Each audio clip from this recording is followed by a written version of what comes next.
is presented by Botano. The game starts now. Here are your hosts, Brent Wallace, Jason York, and Bobby Ryan.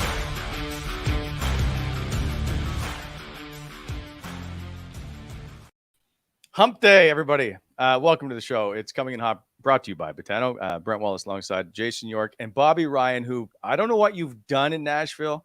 Your internet still sucks. It's not me. Everybody else. That sounds like Mike Babcock. We'll get into that later. Yeah. Quickly, I know everybody was expecting to have there was talk that the sale would get done on the team this week. It should be next week. We're hoping. It's just paperwork. There's nothing nefarious going on. There's just so much paperwork. I've been told that they just need to get more time to solve that and get it all sorted out. So next week, hopefully, and then there will be some kind of press conference. There'll be an announcement. There won't be big changes early on, is my understanding, but expect maybe there to be a guy at the top instilled early on, Yorkie. Yeah, that sounds about right to me. It's just taking a little bit longer, and you're going to see some additions to the hockey ops. And look, it's a skeletal crew right now. What you have with the Senators, it's just going to be changes. And like we said on our last show, Michael Andlauer is coming in, going to get the lay of the land here, and then he'll make his decisions accordingly. So we will get more on that later. Just wanted to give the update on that before we move on. Also, and we'll talk about Shane Pinto later in the show and how perhaps ownership changes that as well. So we'll get to that in a bit. You know what, guys? What are you thinking about? The Mike Babcock thing. I don't really want to discuss it. But it was, hey, there was Spit and Chicklets within an hour of when that was posted, they were at 4 million views. Few eyeballs on that one, eh, fellas? It's wild. I don't even know what it's at now. I'm sure it's like times that by 20, but it just went viral. It's wild. And so before we begin, can both of you just quickly show your last 5 photos of your camera roll? Just a thing we do here at the show. Let me see here. I have no problem with that. House receipts, VIN number, and a photo of an oven that doesn't work along with my internet. So we're good. I can't show you mine. I was just at a boys' golf weekend, and got some good pictures from the cottage. We got Babcock would like a word with you. So I ain't showing him any of these. So I just want to get to this for a quick second. There's something happened. Obviously, Babcock asked to see photos, whether he put them up on the TV in the office. What, I don't know. How he asked for them, I don't know. Maybe he just said, hey, show me pictures of your family. Don't know. That doesn't bother me too much. Hey, guys, what do you got? Do you have 2 kids? Can I see a picture of them? Great. If you're a single guy, maybe you don't want to show pictures in your phone, right? Or maybe, perhaps you may be gay. And I'm just going to put it, you might be, and you don't want to show pictures in your phone. And that's a possibility. So outside of having the wife and kids, I don't know that he should be asking to see these. Like, you guys are the players. If a coach comes to you and says, hey, some people think it's completely normal, and probably it is in a bit of a setting, but I don't know that Mike Babcock gets the benefit of the doubt. This is the problem. If this is Barry Trotz, nobody's talking about it. And it's a non-issue. Yes. It's because of the past. I got stories for you guys later too that I've told. Like, for one, I can't stand Mike Babcock. He did a lot of bad things when he first came into the league, but it wasn't when he first came in, Yorkie. Yeah, it was his first. That's how he ended up going out of the league. Yeah, I know. No, I know. But it started like if you want to say with the Columbus Blue Jackets, this is what happens with NHL teams. Columbus is at a point where Jarmo Kukalainen and the entire they have to win. And you see this all the time with NHL teams. Remember back in the days when teams would bring in Mike Keenan, there comes a point in time where if you don't win, you're getting fired as a general manager, the hockey, all those guys. So what you do is you have to make a drastic change. So you bring in somebody that can win, and that's why they brought Mike Babcock in, and who, like, I think the truth lies somewhere in the middle here, fellas. It's one thing, like you heard Boone Jenner come in. I'm sure it probably did go exactly like that for Boone Jenner, but it's it's the dynamics of the team. Once you get down to the lower guy on the team who doesn't really have any power, that's where people are they're thinking about things. But who knows? I don't know what happened. I'll tell you what, like a lot worse stuff has happened to guys. Like when I had Babs, he ended two guys' careers by pulling shit in training camp that I'll tell you guys about later. Like it was brutal. Lied to my face. Did a lot of stuff that it took me about 10 years to get over it because messing around with guys' careers. Yes. Like, and I was, but the whole thing is messed up. And I don't know if you heard Frank Corrado on Overdrive today, or not on Overdrive, on First Up, I think it is. He played for Mike Babcock in Toronto. And he, again, I've yet to hear anybody really come out and praise Mike Babcock, but he again said, this guy isn't in your face like John Tortorella. He is the guy that is messing with your head all he can. But you know what? He so does Babs, it behind your back. So Babs went to McGill. He took education and he took sports psychology. He likes to come off as a guy, and this is just me. Maybe he's changed. This was a long time ago. I remember him calling me in the summer when he first got the job. And he's talking to you, but he's trying to figure you out. And that's what coaches do. They're trying to figure out. And then he makes an assessment of you. And then he does, you talk to any guy throughout those teams that played from along the way. Like there's a long list of guys that have nothing but bad things to say and very few guys that have good things to say. So has he changed? I don't know. What happened? I think the truth probably lies somewhere in the middle. Okay. I don't know. What do you think, Bob? For me, I would say no to the request. Like, you're my coach. We don't need to be that friendly. No, you can't see my phone, but a lot of people feel comfortable saying no to things, and I have no problem with it. I just say no. It's not. I haven't had any of that, so I don't know how I would handle it. I like to think to say no, thank you, but I like what Yorkie said. He just the benefit of the doubt because of his past and maybe the change. And maybe that was something that he thought, hey, I can bridge the gap, get to know the players, show me some pictures of your kids, your family. I don't know. I don't know what the process was like. Yes. It feels very weird to comment. So what like, this is just my take. They're trying to change the culture in Columbus. You have to change the culture. You got to figure out a way how to win there. You bring Mike Babcock in to change the culture. To get that team. I watched Columbus play last year. They didn't work hard. They got outworked. Maybe it was a bad night, but I remember watching the game. I'm like, wow, major changes have to come here. But how do you make major changes when you've got all guys you've brought in as free agents and you can't, like, you look at the guys there. So how do you change things? You have to bring in a coach that's going to drastically change the culture. And that's why. So maybe they need to bring in better players, Yorkie.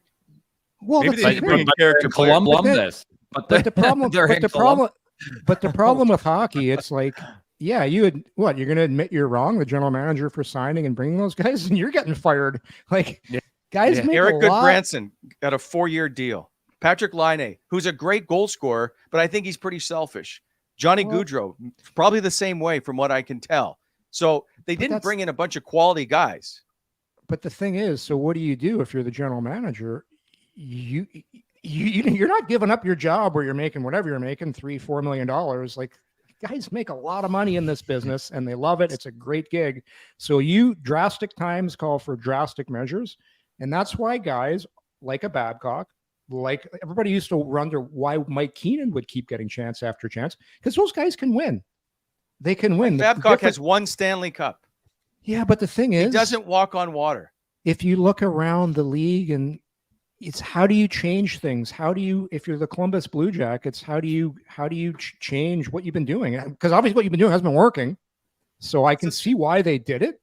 So they now this happens. Going from John Tortorella to Mike Babcock is going to straighten out this organization. Hey, listen, I'm just trying to think. I'm just trying to think of a reason why, but I don't know. People do. I'll say this though, like if we vilified everybody and everybody hates cancel culture and doing this, has he changed? I don't know. Maybe he has.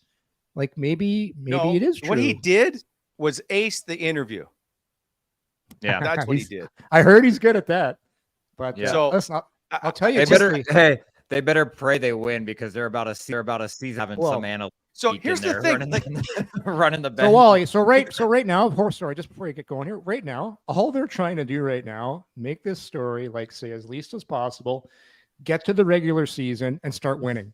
Because if you start winning, people won't talk about this anymore. Okay. And the problem is, away. Yorkie, then they'll say, "We told you, we're going to win." It's a slippery slope. You would have avoided all of this by not hiring him. I'm sure there's got to be someone out there qualified to coach a National Hockey League team. Somebody. So you decided you would bring on all of this baggage. It takes one thing to ignite a powder keg, and that's exactly what they've done. So when they come into Canadian cities or bigger markets, there's going to be, hey, how are things with the coach? What's going on with the coach? 3-game losing streak. They're like, uh-oh. See, Wally, I dislike Mike Babcock as much as anybody, but I do believe you try and I understand what Columbus is trying to do. I understand it because you have to win. Like you can't keep doing what you're doing. So I get it. I know why they did it. They're trying to they think they can do it with Mike Babcock, and now this has come out, damage control. They're trying to get by it, just get to the regular season, and we'll see. Like I do believe people can change. Like this was a long time ago, all this stuff that I encountered. It isn't Yorkie. He did the same thing to Mitch Marner and everybody in Toronto. Like this isn't fucking 10 years ago. Yeah, listen, we'll see. The truth will come out eventually. Well, it did come out, and the problem is now they've called in Brune Jenner to try and defend Mike Babcock. And Johnny Gaudreau, he talked to Elliott and he talked to at the media tour there. Oh, of course he did. Because listen, I did this. So the same thing, and I said Pierre Dorion stood up in front of the guys at the end of the season and said, "I'll be back." I spoke with all the NHL or all the prospective owners. They all promised I'd be back, and I commented on it, and he went sideways, and then he told DJ Smith the next day he had to go out and say that never happened. It did happen. Multiple people told me it happened. So this whole thing of making people parade out to defend nonsensical stuff is stupid to me. But on the flip side, we haven't discussed, I have zero inclination that Paul Bissonnette is making this story up whatsoever. I don't think there's any. I don't think he is. I don't think there's any chance he's like, I'm going to just kind of turn it a little and make it see. I think he is right in what he says. For sure, guys. He's not going to go on his podcast and make shit up. Players texted him. That's why he did it.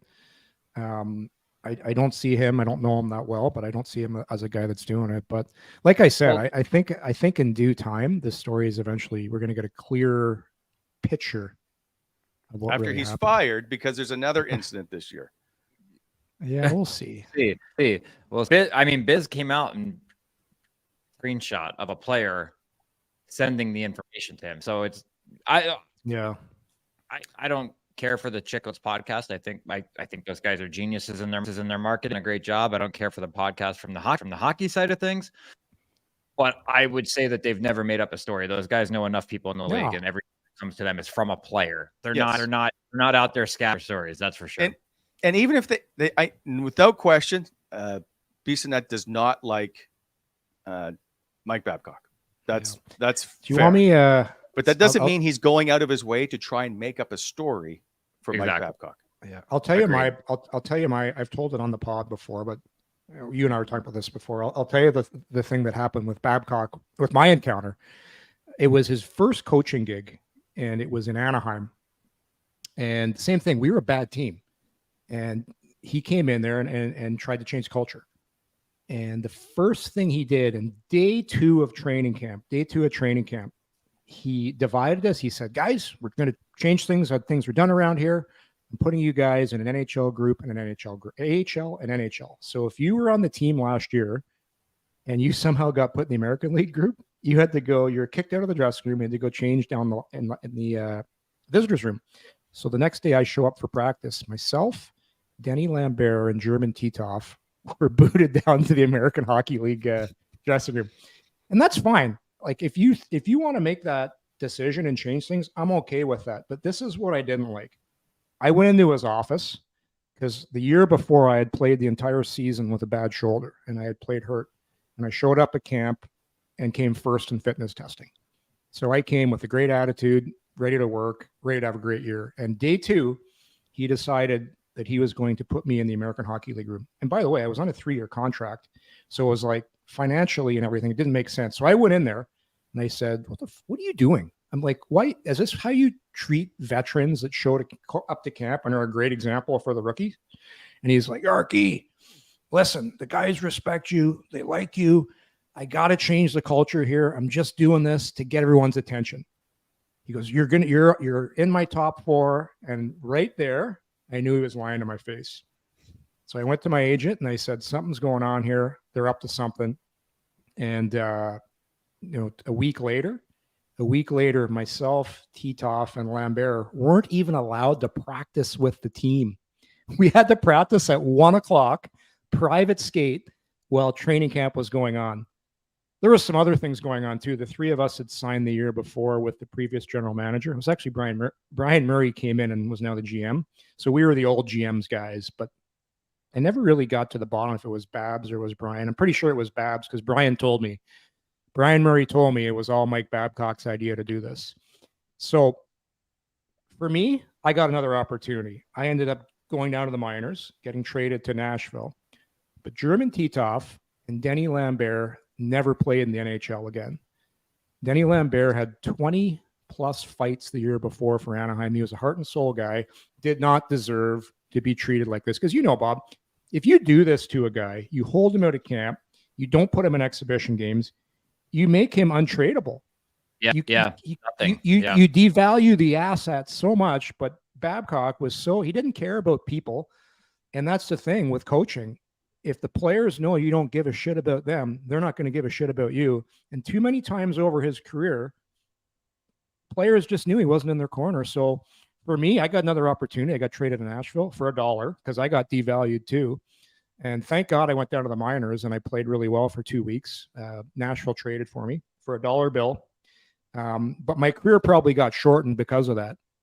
But I still got to play. The guys I feel for are Denny Lambert, because he was a guy that fought and scrapped and clawed and did anything for the team. Like just, those guys, Bob, that, well, he was fighting out of his weight class every single night. And that poor guy never played again. And it was all because of Mike Babcock. So, for me, it was, you're going to do that. Be a man. Tell me what you're doing. Don't lie to my face and tell me you're doing some kind of psychological thing with the team. So that was his very first year coaching. So it's funny, after we played them every game, I'd skate by the bench and I was so mad for a long time. I'd yell at him. And then after a while, you got to let it go. Like you got to let it go. Yeah. Otherwise it drives you crazy. But man, that was his first gig. So I can only imagine once he got in the league, like this was a rookie coach doing this.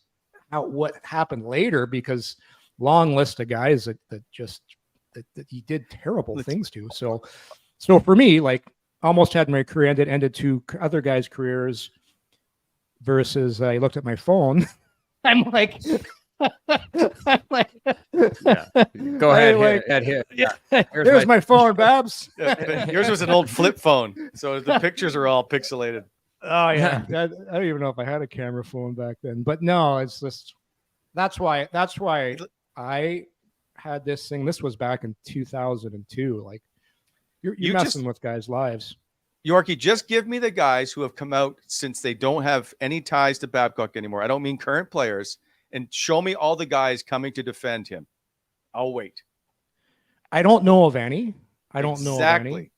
any. And in saying this too, as much as I dislike him for what he did to me and my family, my wife, we just had a baby. We had a 6-month-old, just terrible things. And it's one thing too. Like again, if I would have came to training camp and I was in awful shape and I came there and I wasn't working, I get it. But to do stuff like that, and again, for me, I was more pissed off with Denny Lambert because Denny was a guy that he never played again. Like the guy never played in the league again. So yeah, that one's tough. And same with and it's been brought up here about Mike Modano in the 1,500 mark, right? He sat him, didn't get up to his game. And listen, Spezza opening. Well, you didn't play Jason Spezza opening night. It's not like he was a schmuck. He was playing his former. Like, come on, yeah. And Wally, here's the other thing too. It's pro sports. It's a big boy thing. We're paid lots of money. You want to do what you want to do it. You want to make moves. You want to send me down. You want to trade me. Fine. The thing where I have a problem is with liars. And that's why guys like Barry Trotz and coaches like that are so well respected, because the players know that they are in it with them, that they have their back, that they're a good person. And that's why the players will go that extra mile for a coach like that versus a coach they know doesn't have their back. Mike Modano is a Hall of Fame player, and that's how you treat him. That should be all you need to know. And when you do it to Spets, coming back to play his former team on a fourth line player at the time, I have more. For me, it bothers me more for a guy that has less power, like a guy like Lambert. Like, at least those guys, I know they've missed big monuments, but when you ruin a guy's career, sure, that one leaves a mark. It doesn't end well, and I don't know why. Anyway, I don't know why he's back in the league. Listen. The interactions I've ever had with Mike Babcock when he was coach and I was reporter were very good. He was always very good in that environment, but I don't know him personally. And I haven't seen anything personally that makes him a good person. And in saying all this, what I just said, I still believe in second chances. Like, I still believe people can change. So So from when he began in the league, it's okay, Bob. We'll talk to you in a sec. When he came into the league, I got the popcorn out. He treated you like garbage as a first-year player, as a first-year coach. At the end, when he's got a $7 million deal for whatever it is, he's still treating people like shit. So if you are Austin Matthews and Mitch Marner and John Tavares, and you think you have the best coach in the league who's getting a $50 million contract and use of the private jet, you think you've got everything to get you to a cup. And they didn't want him around because he was a terrible person. He got the jet too. I didn't know that. Oh yeah. Yeah, he got a lot of hours. How many hours? But he got. I heard it was 50. Something like he get 50 hours of the private jet. Something ridiculous. Oh God. Anyway, all right, we're moving on. I'm wound up about this one. It bugs me. You're fired up, eh? See, I people. I forgive and forget. I don't forget, but I forgive. I think you just forget that you said you forget. Anyway, this show is always, everybody, brought to you by Potano. Go to potano.ca, download the all-new award-winning app. It is one of the best there is out there. You can do all kinds of live in-game betting, same-game parlays, most competitive odds in the market. With Potano, the game starts now. And by BEI, Bobby, you're okay. I'm going to take this one for you. Bonisher Excavating has stepped into the home building category, and the BEI Homes in the Ren subdivision just west of Ottawa. It's near Renfrew. You can enjoy the vibrant small town atmosphere with all the modern conveniences, walking distance to the beachfront on Muskrat Lake, detached homes with 70 front footage and water and sewer, also semi-detached homes, and plenty of affordable options, many to choose from with floor plans, prices starting as low as $500,000. Trust a quality builder with a 7-year Terrian home warranty for peace of mind living. That is BonishirHomes.com. And Bobby, as always, slow down in traffic zones or construction zones. Shit, I couldn't even get that right. I was just like, damn, he had one job. Yeah. All right. So quickly, Gavin, just throw up the schedule for the prospects. So starting Friday, the Sens, we got hockey back going on with the Ottawa Senators. It is the Prospects Challenge. There's 6 teams participating at Ottawa, New Jersey, Boston, Pittsburgh, Buffalo, and Montreal. It used to just be a couple teams. Like, these things have really started to develop. Where's this one? It is in Buffalo. It's at the Harbor Center, which is the rink attached to Key Bank, I think it's called now. Yeah. Beautiful area. That's where they run all the NHL combines.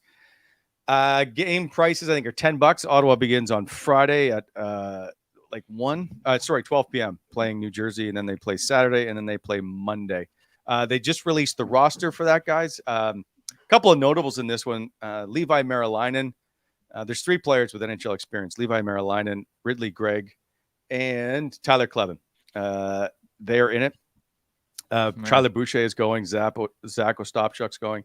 We're going to have a chat about him as well in this show. There's a few other guys.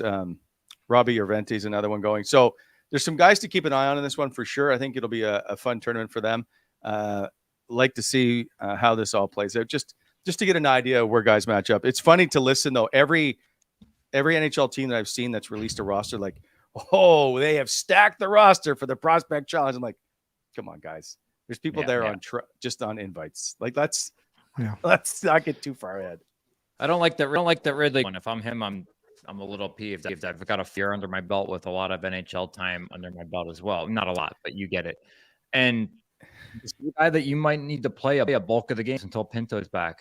I don't like losing a player that I think might be in my opening night lineup at this to kamikaze hockey, Yorkie. Those games are just dump the puck. I remember, and I'm like, if you judge first round picks on those games, something.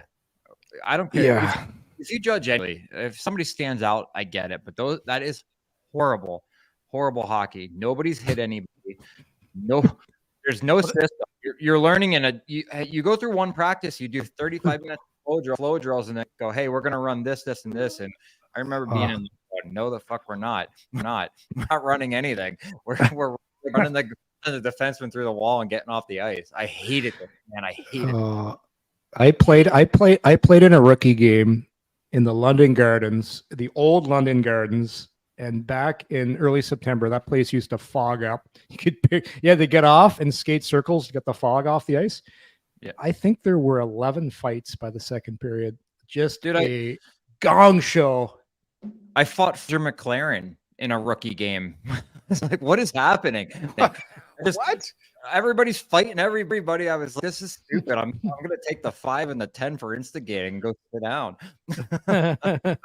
So I did. Really? Yeah, just dumb hockey. Oh, good. So, well, you talk about half the group out there knows they're getting to main camp. Half the other group is trying to prove it. So they're running around. Nobody's ever in position. It's just a mess. I'm not judging a single player on their rookie tournament. Sure. No, I think they're doing it. They're like, you know what? Clevin, Ridley, Gregg. Who else is playing Wally? Boucher. Well, it's like, you guys are young guys. You're all going. You're gonna pay your dues. Other guys have done this. I don't see it. The only thing they're gonna watch for is see how hard they work. And I'm sure those 3 individuals will all work extremely hard because they're all high character guys. One thing I did hear, though, I heard Ridley Gregg right now, fellas, is dialed in. Like, I heard he looks amazing.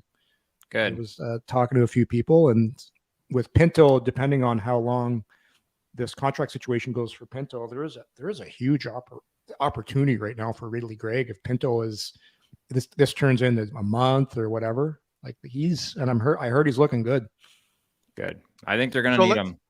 All right. Before we get to that topic, I just want to tidy up the prospect challenge. And that is, you brought up no hitting. And it always makes me think of Michael Wickstrand, we were in London at the rookie tournament, and he comes off the ice and he's mad because I think he got hit. So he calls then assistant GM Randy Lee from the airport and says, I'm boarding a flight back to Sweden. And we never saw him again. What a beauty. I played with him in Mora. I thought he was an unbelievable defenseman. I thought he could run an NHL power play all day long, but did not watch. So he's like, yeah, this small ice stuff's bullshit. I'm going home. Get me on the Olympic size ice. He's like, booked his flight on his per diem. Brian Murray was pissed. He's like, he can go back home and bag garbage or bag groceries if he wants. He's not playing. Sounds like a guy that's perfect to play in the Swiss League. I used to say, do you remember that movie Talladega Nights? Love when when the French guy's in the race car and he's drinking the latte as he's driving the car. That's like a defenseman going back for pucks in the Swiss League. You can have a latte. Go get the puck here. No one's gonna hit me here. It's so easy. All right, so we're moving on to the Shane Pinto chatter because I think we're 28 days away from the start of the season, if I'm not mistaken. Maybe. Yes. So he's an RFA. Now, here's the thing. I think once ownership comes in, that perhaps there is a move that changes this. But the problem is Shane Pinto doesn't have any leverage. He doesn't have he didn't have arbitration rights. Another team can't sign him, right? They can't offer him. I don't think they can offer him a sheet So he's got to kind of sit there and try to negotiate this deal. But the Sens don't want to, I don't think they want to sign him. And then all the other teams know they're in cap jail and they've got to make a deal. So I think there's going to have to be a move made before Shane Pinto gets signed. But there is a real belief, I think, that they want him signed and in camp, obviously. Well, it's never good for anybody for the player to miss camp. No. This is one of your top young prospects that just had 20 goals last year. He's a 200-foot player. Missing camp is really tough. Like if you're older and you've been to a bunch of camps, like I missed 3 camps in a row, big deal. But when you're young and you're not used to the grind, it's very important. So for all parties involved, they need to get him signed, get him back in the mix. He's an important player, like especially once you get down to the third and fourth lines here. Like thanks, Tips. Yeah, he's an important player. But it's not just that, Yorkie. There's who's going to fill the spot. And I know we just talked about Ridley Gregg, but there's not an abundance right now of depth. See, the thing is, Wally, 6 center spot. It's a slippery slope because the beginning of the season, a lot of games are one on effort. The structure is not quite there for a lot of teams, so you can kind of get away with it. But at the same time, the Senators aren't in a position for a slow start. So I can imagine what DJ Smith's thinking right now. Holy shit, let's get my third line center signed. Like, hey, I need to win because I need a 50-50 faceoff guy in my third line center spot, right? Yeah, like a responsible kid who was great in the bumper last year. It's like it's been said to death here that a fast, good start for the Senators is it's a non-negotiable. It's paramount. If this team gets off to a bad start, people will be losing their jobs. So yes, some may regardless. Whatever. But and also too, if you want to make the playoffs, you can't get off to a bad start. So this isn't good for anybody. So here are the 4 players I think can fill the spot possibly, or 4 we'd like to discuss. Now, just so we're clear, Mark Kastelek is on the roster as the 4th line center. So I'm leaving him out of this particular conversation. Could he move up? Sure. But these are 4 guys who aren't on the roster that could be in that spot. All right. So for all of you listening on the pod, we're going to go with Zach Ostapchuk, who's 20 years old. Ridley Gregg, 21 years old, who has 20 games of NHL experience. Rourke Chartier, by the way, 27 years old. He played 19 games, 6, I think, last year with Ottawa. And then the interesting guy, the unknown, I should just put a question mark for the picture. Yuri Schmeckel. 26 years old. Remember, they signed him to the 1-year deal. He played last year in the Swedish League. He's got 0 games of NHL experience, 6'3", 222 pounds, somewhere in there. Big size. There isn't a lot known about him. And the fact that I know he tore up the Swedish League and the Finnish League the last 2 years, nobody knows if he can play in the National Hockey League. Just because he looks good. You guys have played in Europe. There's a big jump between those leagues and the Ottawa or in the NHL. Oh, dude, it's not even clear. It's not even close. His junior numbers they are, but if you're going to put him in a third line position, he's got the size to do it. That's for sure. But magically turn 26 and figure it out.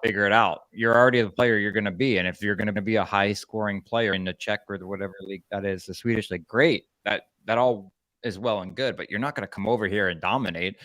To me, thinking about guys who could compare him to, you look at Pius Suter, who came in, actually was at camp with us and all, didn't make it, went home, and then ended up playing in Chicago, Detroit a little bit. Now I think he's in Vancouver this year. He's a service third line center, so you might get that out of the guy, but you can't just plug a guy in that's never played in the league all of a sudden on your third line and expect things. It's just not feasible to me anyway. It's such a. The thing is, you've played that long on Olympic size ice. So when you're oh, there goes the dog. When you're down low in the D zone on Olympic ice, it's so much more of a zone. You just let a guy sit in the corner. You want to stay in the corner, fine. Nothing's happening. But guy on NHL ice, you get 2 steps out of the corner, you're at the net. And vice versa, like breakouts, it's so different, time and space.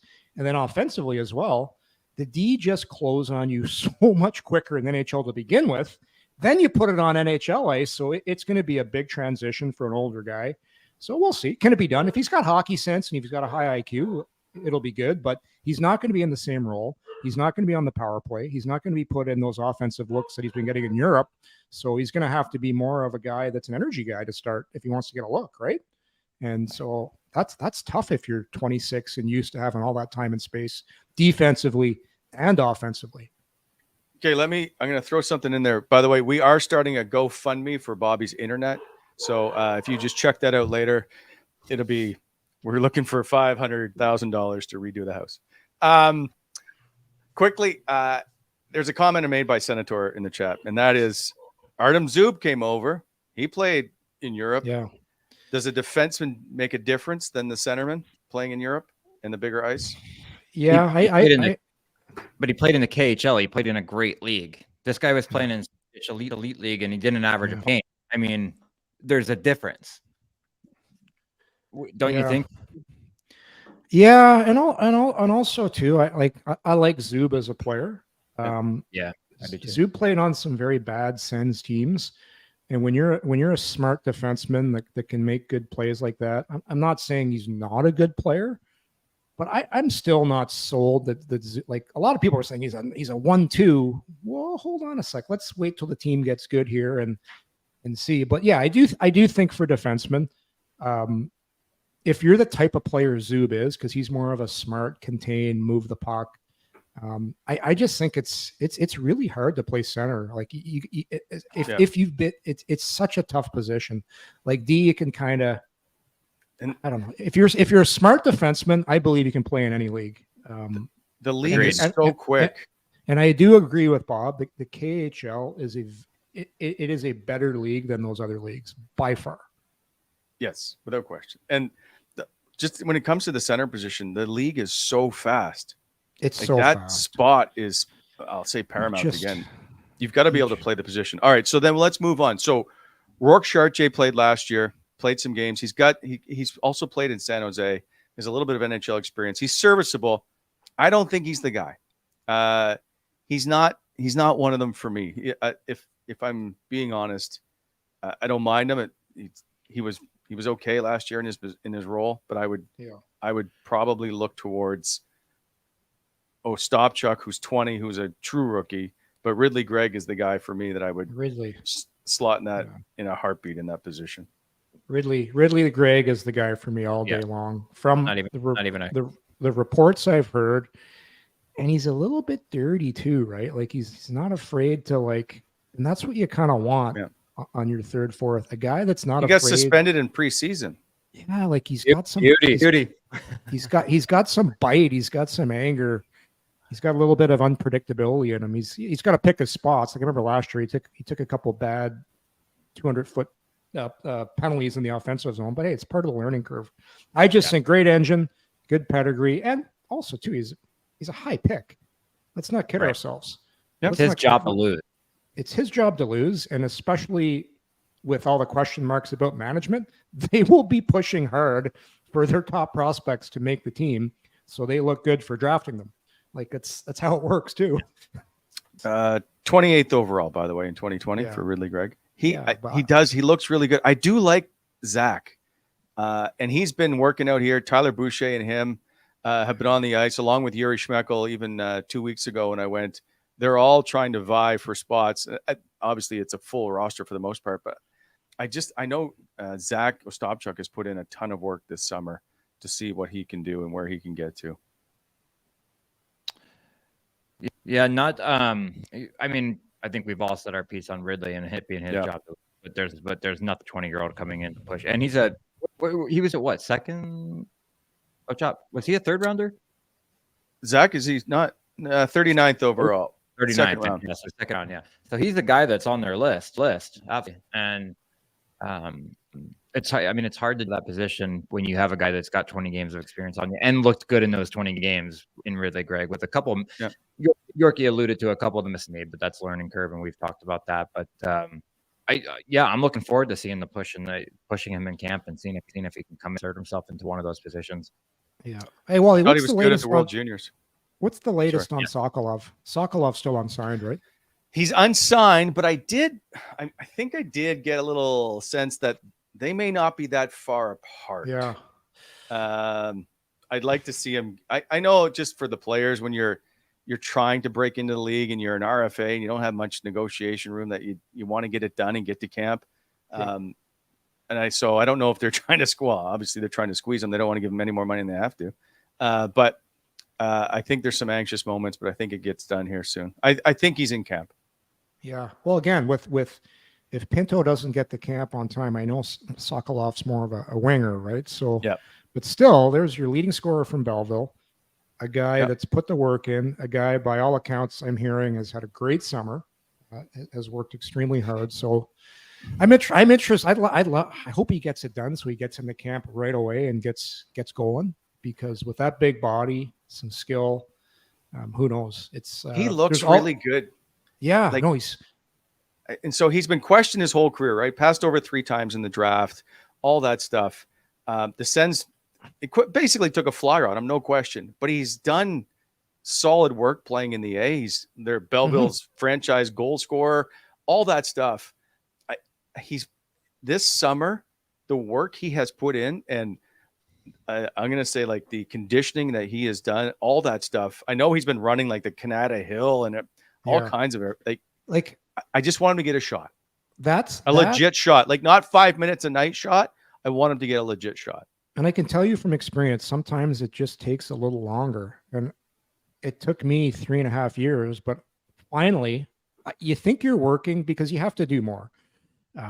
You think you're working, but you do more. And that's what I did one summer. I actually stayed in Detroit, trained with the trainer every single day, went down to the rink, ran, did everything. And then finally it happens for you. And we'll see. Interesting story, but I love the body and love the skill set. He's just going to have to play physical, because DJ is going to want him playing physical if he's going to be on the team, and he can. He doesn't mind it. Yeah. No, he doesn't. Yeah. He solid gets in. Size. Anyway, so that's. I'd like to see him, I would like to see him earn some time. Me too. Yes. He's got that they don't have a lot of, especially being right-handed. It's in his favor. And if not, move him. Yeah.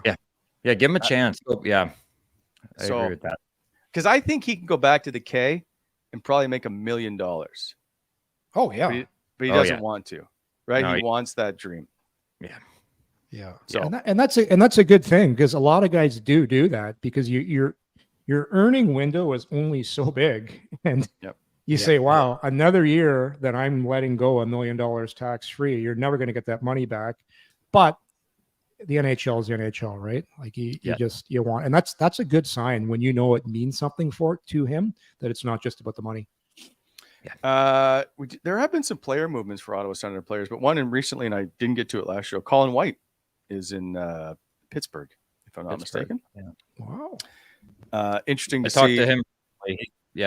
He's gonna. I think he'll make that team have a good chance. And I'm in a fantasy football league with him, so and Ryan Dezingo, his PTO. So I've been the group.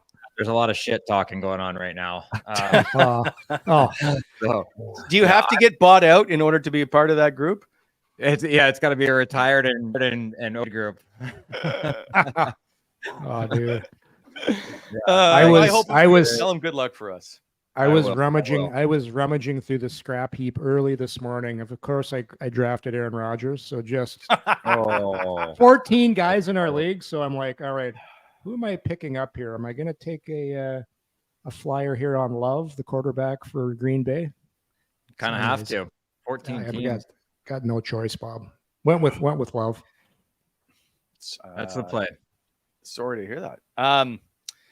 Quickly, by this 5 years ago today, Bob, you and I were standing in lower gate 3. Or maybe you were doing some testing. It was the first day of training camp, waiting for Erik Karlsson to be traded. Oh, God, yeah. So we waited that day. We waited for him to show up. We're like, we hear he's in the building. He's in the building. He's in the office. And then we just waited and waited for the deal to be done. So Erik Karlsson and Francis Perron went to San Jose. Here's eventually what it all shook down to be, because I won't name the picks, but Josh Norris, Rudy Balcers, Chris Tierney, Mads Sogard. That was a pick they flipped again. So that's why I say it ended up being Mads Sogard. Dylan DeMello, Tim Stützle, Zach Ostapchuk. Would either one of you trade all of those players today for Erik Karlsson and Francis Perron? Would I go back? No. Yes. No. I would do, if you told me I was giving up Erik Karlsson, and this is no offense because he obviously went on to win a Norris trophy. Yeah, he's done okay. But if you tell me you're losing Erik Karlsson and I'm getting Norris and Tim Stützle, I'm probably deal.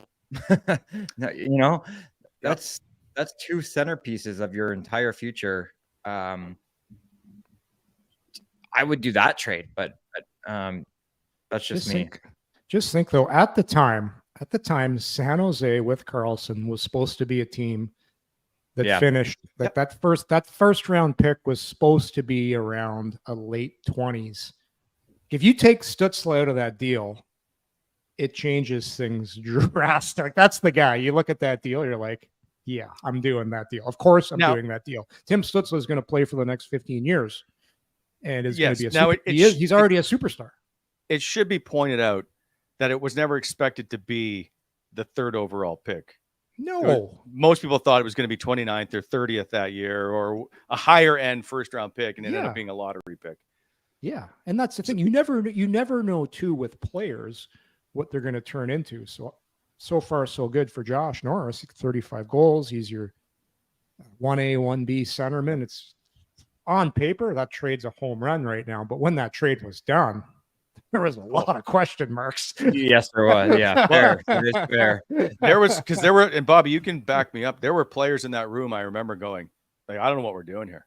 Like, we do not want to see Erik Karlsson be traded whatsoever. And also, too, don't forget ownership, Bob, had a lot to do with this stuff too. Like, it was. Dude, there was a bunch of us in the room that were wondering what, why are we not just bringing the same team back? As close, like obviously a couple guys needed to get paid right away, and the salary cap changed some things. But we losing Meth was the start of it, right? In the expansion draft. But we were sitting in the room going, what is our team going to look like this year? We had no clue, and it turned into the beginning of a dumpster, right? When we were a goal away from the Stanley Cup Finals 4 months before that. It's just it was incredible. And then Turi go before Carl? I think he went after, because Turi always said to me we should never have traded Erik Karlsson. Yeah. I don't know. We were close, and then all of a sudden we were like, this is gonna be a long and bumpy road here for a couple of years. Yeah. If I would have, if to rephrase it, I would have never traded him for what you got back then. Fair. On paper. But he did go beforehand. But now what you look at it, you'd say, yeah, well, it turned out great. And that's the thing with draft picks. It's and who knows? You never know for sure where teams are going to finish, but hey, it worked out. It worked out, and you got your 2 top centermans out of that trade. Turris went November 5th, 2017. So a year prior, basically. Okay. Yeah. I don't know. Yeah. I've never met a player in Ottawa that was on that team that thought that trade should happen. I'll always remember that part. I think there was just a lot more to all the stories than we as players know. Because Carl wasn't thinking. Carl is very, very, very close to the truth about what he lets out, and that's that. I think that's a positive attribute for him, but no clue. And I think there was a lot more to the story than it was new. Can you find out? Can you just ask? Nope. Let sleeping dogs lie. I'm sure it'll be a quick conversation. There won't be much to it. That day, that was it. That day, and I want to say like the Mark Stone trade day. That year when they started sitting players, I remember Smitty, Duchesne, and Stoner, and I remember being in Chicago when all 3 of them were sitting out, and it was like a death. Yeah. It felt like getting the room, sure. You're going having no clue. Guys texting you from one end of the bus to the other tonight when we're on the way to the game, and not having any idea. I remember driving to a game and Zingo's like, dude, I don't think I'm playing tonight. And I was like, well, you better find out. Fuck 5:15. Like, Oh my God. So then he texts me and goes, yeah, no, they're gonna sit me out, I think. And then yeah, I'm looking around and I'm like, all right, so who are my line mates tonight? Like, did we get anybody here in time? It was, dude, such a shit show. It was we were already out and it was tough to play, but it became laughable. It really did. Yes. Did you hear rumors about you much? Not a ton. I had heard a little bit going with Carl, and then I had heard a couple other little. Is that things. the Tampa one or Vegas? I heard both of those. Okay. If I'm being completely honest, I heard both of those, and I don't know where anything ever went on any of it. I don't know. Heard a couple times that it was a possibility from people, but I wasn't counting on it making 7 and being mired by hand injuries and slumps and just not playing up to the contract. Well, I had heard the Tampa deal was basically agreed to, but then Pierre came back and changed and asked for another player.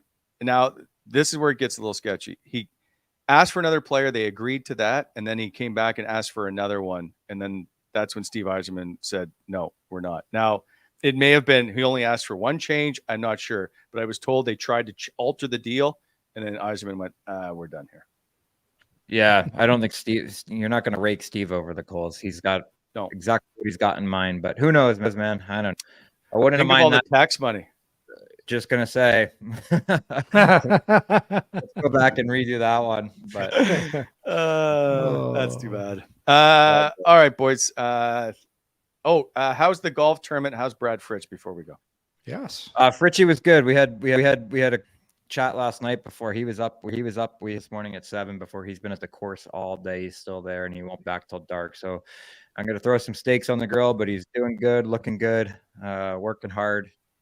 Seems to like the avenue that he's in this golf stuff now. So looking forward to catching up with him a little more tonight.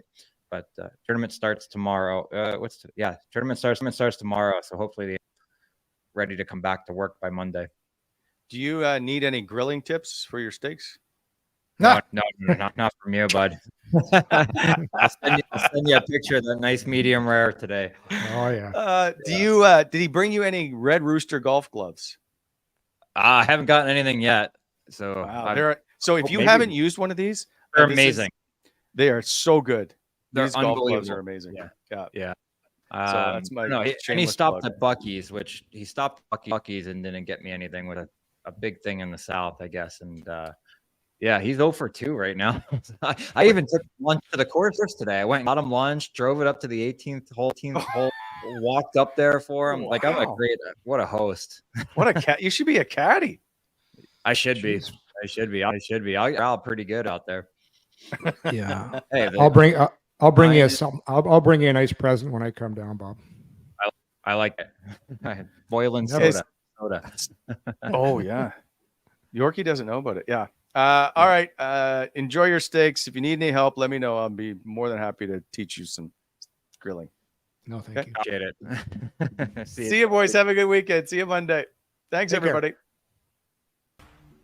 Coming in Hot is brought to you by Botano.ca. Please hit that like button and subscribe to our channel to never miss an episode.